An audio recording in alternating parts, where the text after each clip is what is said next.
going to be able to take out these roaches without any problem, but unfortunately it's not quick enough. I am able to take out his nexus, and he does not have enough, just barely, to not build another nexus, it looks like. So unfortunately for him, he's not going to be building any more buildings unless he can get his ally to give him some money, which unfortunately his ally has also lost his hatchery because 13 was able to get his void rays in there. So basically we are looking at one person still mining, which is going to be 13 against the army of Daelin and Mudpig, and at this point all of my Zerglings and Roaches have been picked off. So 13 is basically in a 2v1 right now for all intents and purposes, and 13 apparently not seeing that his Void Rays are getting focused down right now. It's going to lose both of those Void Rays very quickly. So 3 Void Rays from Daelin, going to be a relatively large threat. Is only 1 Stalker, and it looks like only 1 Phoenix on the map right now, according to the overlay here and what I'm seeing in 13's base. So if these Void Rays come and attack here, which it looks like they're on the way, we could be in some serious trouble here very, very soon. Luckily, it looks like Mudpig did have enough money to rebuild his hatchery, so getting up a hatchery outside of Daelin's base, and he has transferred some minerals to Daelin so he can build his nexus, and Daelin does have a few more probes left, so he is going to be able to continue to mine. Unfortunately, my roaches were not able to take out all of his probes before they were taken out. So, but it looks like the Void Rays of Daelin moving into 13's base right now. He does have a few Phoenix, but those Void Rays are proving to be too much for these Phoenix to take on. He does manage to fire 1 down, but these Phoenix are going to go down rather quickly to the combined fire of these Void Rays, it looks like. So 13, oh, and the Speedlings coming into the front, taking on my expansion right now, or I guess my main base at this point. 13 has a few Zealots and a couple Stalkers to hold this off, but I'm not sure how much longer he can hold against these Speedlings, because Speedlings are very, very powerful against Stalkers, and I am forced to pull these drones off of the mineral line and not mine anymore. 1 Stalker getting completely surrounded, although he did manage to take out a few of those Zerglings while that Stalker was surrounded by those Zerglings, and the hatchery still at pretty much full health, but unfortunately I cannot mine at this point at all because of these Zerglings and the Void Rays out of my base right now. 13 losing his last Stalker, looks like. Actually, no, he did just warp in 2 more, so he's got, oh, I'm in a 3rd here joining as well. So 3 Stalkers now.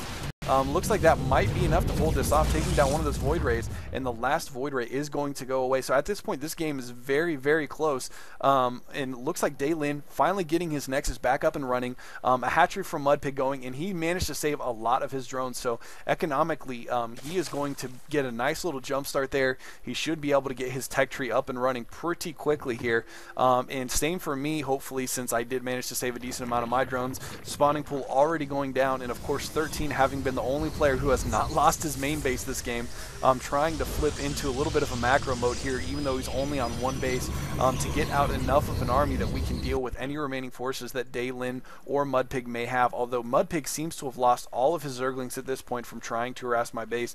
He does have 2 Zerglings left, but of course that's not going to be enough to do any serious damage with the amount of units that 13 has.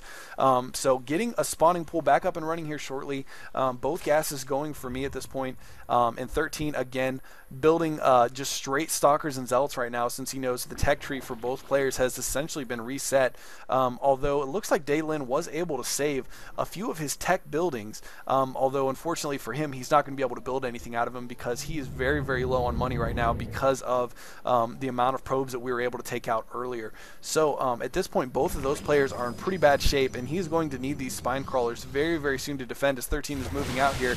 Even if he gets those up, if he can't get a significant amount of Zerglings out here to back those up, I don't think that's going to be enough. And 13 moving in here, Stalkers out in front of the Zealots, and it's going to be able to focus fire these spine crawlers down before they are able to complete. So it looks like at this point this game is going to go to 13 and I. Very, very close game so far, unless we see anything coming out from Daelin right now, which it does not look like he is able to get any other units produced right now. Actually warping in just a few Zealots there, but not going to be enough to handle the combined fire of the Zealots and Stalkers right now. So at this point, like I said, looks like the game is pretty much over.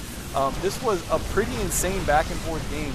The Speedling rush, of course, was very well countered by those quick Void Rays, because the only anti-air that I had in my base at the time that I was hit was the Queen, which again, 1 Queen cannot take down 1 Void Ray. So that was unfortunate for me, and I lost my base early in the game. But Luckily, the red Zerg player Mudpig, who is just GGing now, did the same thing as me. So he only had the queen to defend against the against the heir of the Void Race, so he was kind of in the same boat. But anyways, it was a really close game. I thought that game was pretty exciting, despite the fact that it wasn't too terribly long. So I wanted to share it with you guys real quick.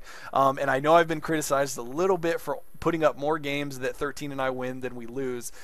So I do apologize for that, but I promise you I was planning on putting this game up whether we won or lost. We just happened to win. So anyways, thanks for watching, guys. And don't forget, the StarCraft 2 beta key contest is still going on. We are at about 350 subscribers right now. We've increased our numbers by about 200 over the past 3 or 4 days here. So if you guys can keep spreading the word, the more subscribers we get, the closer we'll get to that 1,000 mark, and I can give this beta key away so you guys can join us online on Battle.net here. So recommend it to your friends and family, anybody who wants to get into this StarCraft 2 beta, and I will make sure to give that key away as soon as I hit the 1,000 subscriber mark. I will randomly select somebody to give that key to. So thank you for watching, guys, and GG.